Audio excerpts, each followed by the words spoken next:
Da Pagpadiya isigaw mo hanggang marinig ng lahat. Hindi na tayo papayag na patuloy na maghirap. Mula Luzon, Visayas, hanggang Mindanao, isang sigaw.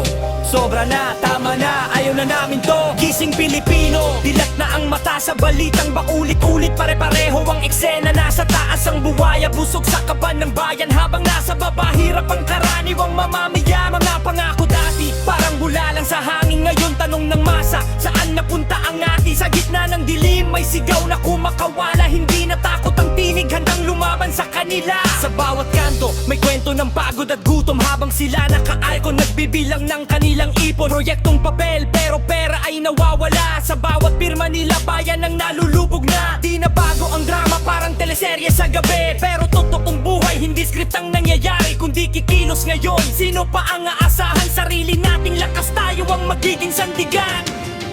Lubog na tayo, pero may pag-asa pa. Kung sama-sama kaya natin bumangon mula sa baha. Hindi kailangan tahimik, hindi kailangan magtiis. Boses ng bayan, yan ang tunay na lakas at bis. Hindi sila hari, hindi sila Diyos sa lupa. Lingkod ng bayan, pero bakit sila ang may gana? Panahon na para ibalik ang tunay na hustisya. Hindi para sa iilan, kundi para sa masa. Ising kapatid, wag nang magbulag-bulagan. Ang kinabukasan natin nakasalalay sa kasalukuyan. Hindi sapat ang reklamo kung walang galaw. Dapat may aksyon para pagbabago imatanaw. Sa bawat boto may kapangyarihang hawak. Ipagbili, wag hayaang masayang lang. Hindi laro ang bayan, hindi ito negosyo. Para sa susunod na henerasyon, tayo ang magtutuwid ni DJ. Sigaw mo hanggang marinig ng lahat. Hindi na tayo papayag na patuloy na maghirap. Mula Luzon, Visayas hanggang Mindanao, iisang sigaw. Sobra na, tama na, ayaw na namin to. Ising Pilipino, oras na para kumilos. Tanggalin ang buwaya, linisin ang sistema at ayos. Sa pagkakaisa may liwanag sa dulo na